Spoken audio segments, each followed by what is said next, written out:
بسم الله الرحمن الرحيم الحمد لله رب العالمين والصلاة والسلام على أشرف المرسلين. Assalamu alaikum wa rahmatullahi wa barakatuh. Bonjour à toutes et à tous et que la paix soit sur vous.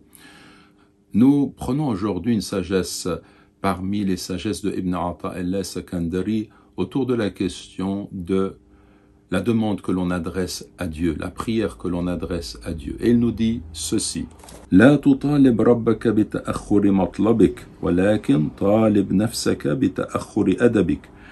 Ce qui signifie, ne demande pas des comptes à ton Seigneur en ce qu'il tarde à t'accorder ce que tu lui as demandé, mais demande plutôt des comptes à ton âme en ce qu'elle tarde à s'éduquer.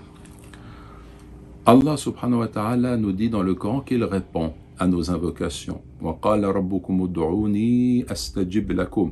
Et votre Seigneur a dit, invoquez-moi, je répondrai, donc je répondrai à vos demandes. Et également Allah nous dit subhanahu wa ta'ala, وَإِذَا سَأَلَكَ عِبَادِي عَنِّي فَإِنِّي قَرِيبٌ أُجِيبُ دَعْوَةَ الدَّاعِ إِذَا دَعَانِ.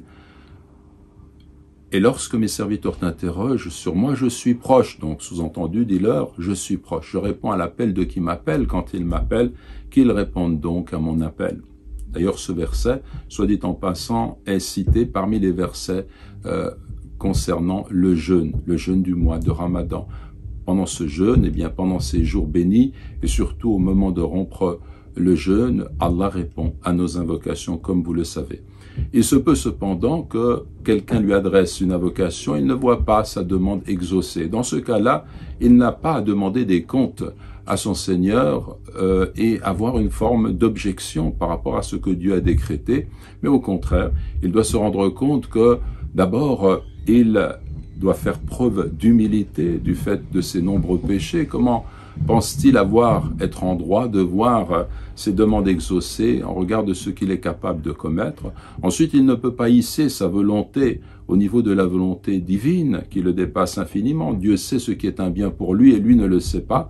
Et le prophète sallallahu alayhi wa sallam nous a fait savoir que Allah répond à l'invocation de celui qui l'invoque, soit en répondant à cette invocation précisément, dans l'immédiat, dans cette vie, soit en retardant la réponse à cette invocation pour l'au-delà, dans l'autre vie, soit en écartant un mal qui est équivalent.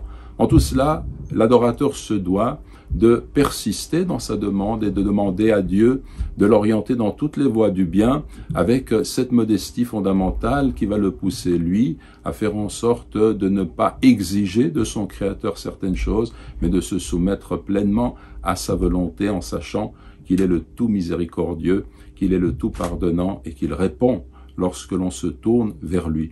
D'ailleurs, c'est une réalité, c'est un message de l'islam. Chacun, que ce soit des gens qui sont dans notre communauté, mais aussi tous ceux qui ne connaissent pas l'islam, tout être humain peut avoir un lien intime avec son Créateur. Il suffit qu'il se tourne vers lui, il suffit qu'il demande, et Dieu est là, et Dieu répond, et Dieu est le Créateur, et la création est une évidence. Et tout cela, c'est une vérité fondamentale qui fait que le lien avec notre Créateur est la chose la plus essentielle en cette vie.